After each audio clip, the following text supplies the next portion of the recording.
Halo dulur-dulurku semuanya, gimana kabarnya? Baik, semoga. Nah, buat para pasukan jomblo juga apa kabar nih? Masih pakai tangan sendiri apa sudah dipegangin? Selamat datang di channel Movie Stuff Indonesia. Tempatnya film unik, menarik, dan fantastik. Masih bersama dengan gua Wanto dan teman gua Yudi. akan membahas semua hal yang bias walau kadang tidak tuntas. Nah, kali ini kita kedatangan tamu dari negara Jerman, yaitu ada film Fucking Berlin yang rilis pada tahun 2016. Dan film ini berdasarkan kisah nyata yang ditulis di autobiografi karya Sonia Rossi.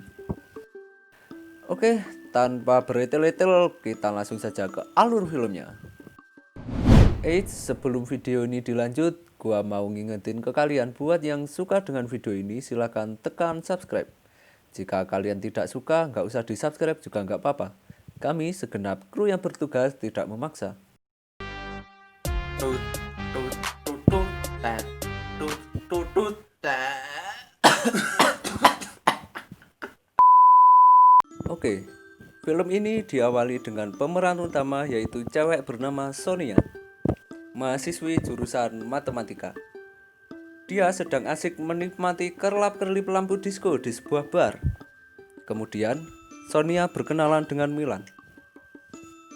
Lalu, scene langsung berpindah saat Sonia dan Milan habis berkembang biak. Dan mereka berdua dikagetkan dengan kedatangan anak dan istri Milan yang sehabis pulang kampung. Dan ketika Sonia mau pergi dari rumah Milan, dia bertemu dengan anak Milan. Anak Milan pun cuma tersenyum melihat Sonia yang tanpa busana berjalan di rumahnya. Keruan anaknya. Di sini, Sonia menjelaskan bahwa dia ingin hidup sendiri di Berlin dan jauh dari orang tuanya. Ini adalah scene favorit gua. Pedak sing ngisor, Cok. Bangsat. Setelah selesai mandi, Sonia dihampiri Milan yang sedang mengantarkan dompet Sonia yang ketinggalan di kasurnya. Kok langsung nyosor aja, Cok. Akhirnya Sonia pun mulai kuliah. Karena dia mahasiswi baru, di kelas dia berkenalan dengan cewek bernama Jule. Jul apa Jule? Oke lah, Jul. Pulang kuliah, mereka berdua menikmati suasana kota Berlin sambil merokok di tempat dilarang merokok. Oke. Keesokan harinya, di sore yang cerah, Sonia sedang menikmati pemandangan sunset yang indah. Sungguh indah. Sonia pun dihampiri oleh seorang cowok yang bernama Laja. Akhirnya mereka pun berkenalan dan Sonia pun akhirnya membungkus pulang cowok itu. Laja adalah cowok yang datang dari negara Polandia dan hidup di jalanan selama ini. Akhirnya mereka pun berkenturia di apartemen Sonia. Cowok segabang kuwi, cowok tas kenal langsung kentu. Dan hari demi hari mereka selalu bersama. Dan akhirnya timbullah benih-benih cinta di antara mereka. Scene berganti saat Sonia sedang ada di kelas di kampusnya. Laja pun juga menyusul Sonia dan tanpa permisi langsung duduk di bangku depan Sonia. Lalu Laja dengan enaknya dia mengindik-indik di bawah bangku Sonia dan iki cok jenenge? Dan mencium mulut bawahnya Sonia. Bangsat. Mereka pun menikmati hari-harinya dengan bersenang-senang berdua. Setelah itu, Laja mengajak Sonia untuk ngopi dan mengenalkan Sonia dengan teman-temannya. Di tengah-tengah obrolan mereka, Sonia dan Laja bercerita tentang masa lalunya. Sonia bercerita bahwa dia dulu sering membawa pulang cowok dan berkenturia bersama. Lalu Laja juga bercerita bahwa dia dulu sering me- me- menusbol menus menusbol pantat bukan bukan menusbol, maksud gua ditusbol pantatnya demi uang. Sonia yang mendengar hal itu langsung pergi meninggalkan Laja. Keesokan harinya, Sonia meminta Laja berjanji untuk tidak mengulangi hal itu lagi. Laja pun berjanji dan mencap jempolnya di tembok sebagai tanda akan janjinya. Entah kenapa biasanya gua tuh suka dengan scene cewek-cewek yang joget di bar. Tapi gak tahu kenapa di film ini gua capek liatnya. Selanjutnya, Sonia mencoba mencari pekerjaan dengan melihat-lihat lowongan yang ada di koran. Lalu scene berpindah. Mari kita dugem lagi.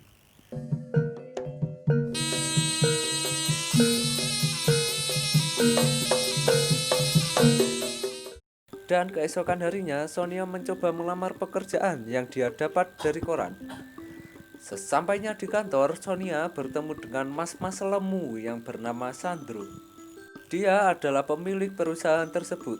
Sonia pun langsung diterima di perusahaan Sandro yang kita sebut saja Bigo. Cap. Ya, Bigo Cap. Yuk. Sonia akhirnya bekerja sebagai wanita penghibur online di Bigo Cap. Sonia melakukan pekerjaannya dengan lancar, tetapi Sonia tidak menggunakan nama aslinya. Dia menggunakan nama samaran yaitu Masa and the Bear. Dan Sonia pun mendapatkan uang yang lumayan banyak. Di sela-sela pekerjaannya, Sonia juga tidak lupa dengan tugas kuliahnya. Tetapi Sandro tidak tahu akan hal itu. Dan Laja tidak mengetahui kalau Sonia bekerja di Bigo Cap. Sonia mengaku kalau dia bekerja sebagai operator telepon, sedangkan Laja sendiri bekerja sebagai penari. Semakin hari Sonia dan Laja jarang ketemu karena sibuk dengan pekerjaannya sendiri-sendiri. Dan scene berpindah saat Sonia sedang mengerjakan tugas kuliahnya di tempat kerja.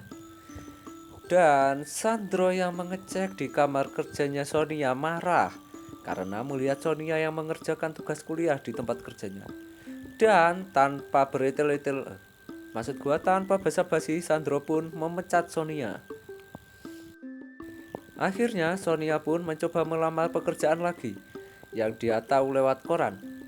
Dan Sonia langsung berangkat ke alamat yang diberikan. Tempat itu bernama Oasis. Di sana Sonia disambut dengan hangat oleh orang-orang yang ada di situ. Mereka pun merayakan pesta Natal kecil-kecilan sambil meminum ciu, dan Sonia pun diterima kerja di Oasis. Sepulang dari Oasis, Laja terlihat sedang menunggu kepulangan Sonia, dan mereka berdua merayakan pesta Natal di atap apartemennya dengan hati yang gembira. Kali ini tanpa berkenduria.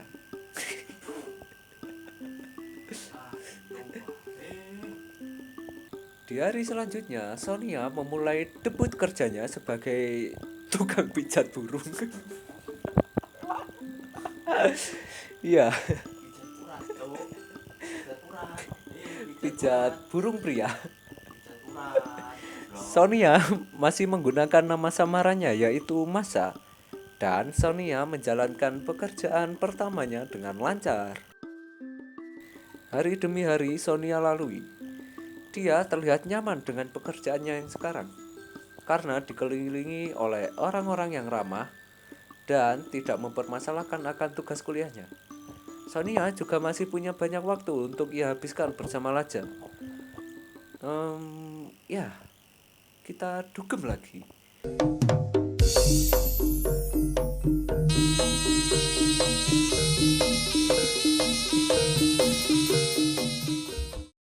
Semakin hari Sonia tidak lagi menjadi tukang pijat burung. Kini Sonia sudah berani untuk bermain dengan burung-burung. atau kita sebut the real pelacur.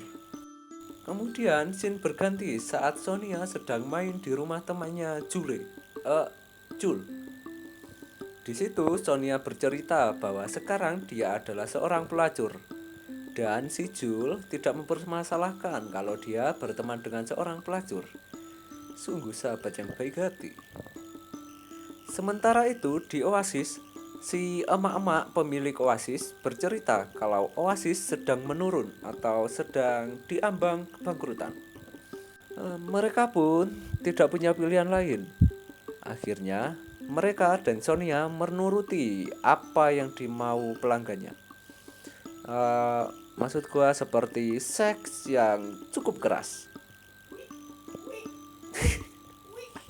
Bangsat menemu bangsat. Karena bisa meningkatkan harga jual mereka. Setelah itu, scene berganti saat Sonia dan Laja sedang berjalan-jalan di malam hari. Mereka bertemu salah satu pelanggan Sonia atau yang dikenal pelanggannya sebagai Masa.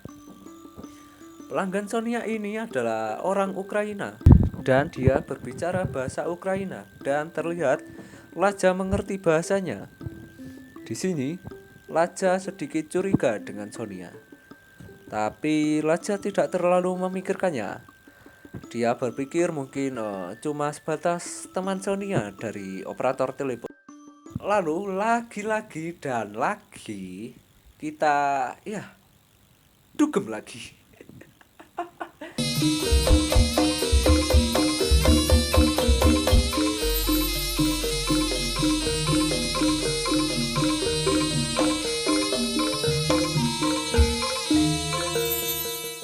Lalu Sonia terlihat bertemu dengan Milan di toilet.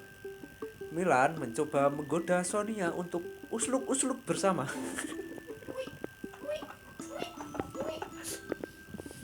Tetapi hal itu dilihat oleh sahabat Sonia yaitu Jul, yang ternyata Jul suka dengan Milan.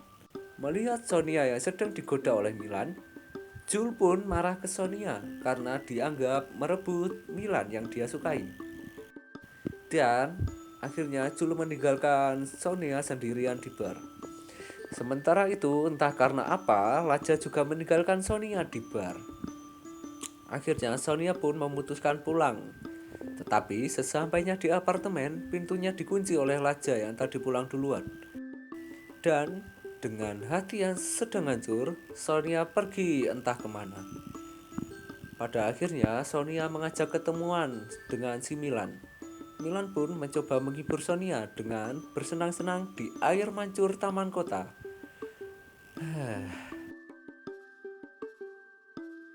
Dan Milan pun mengajak Sonia pulang ke rumahnya. Dan mereka berdua pun berkenturia bersama. Di siang hari, seusai bangun tidur, Sonia mencari Milan. Namun bukannya Milan yang ketemu, tapi malah uang yang ketemu. Terlihat Milan meninggalkan uang yang banyak di atas baju Sonia. Karena pada akhirnya Milan pun juga menjadi bagian dari pelanggan Sonia. Di kampusnya, Jul tidak bisa menjaga rahasia Sonia. Karena Jul yang sangat marah kepada Sonia karena dianggap Sonia menggoda Milan yang Jul suka. Jul pun memberitahu ke semua teman di kelasnya bahwa Sonia adalah seorang pelacur. Kemudian Sonia pergi ke Oasis, namun tidak diduga ternyata Oasis bangkrut dan dibeli oleh Sandro, pemilik Bigo Cap tadi. Di sini Sandro mengganti nama Oasis menjadi Ektasai.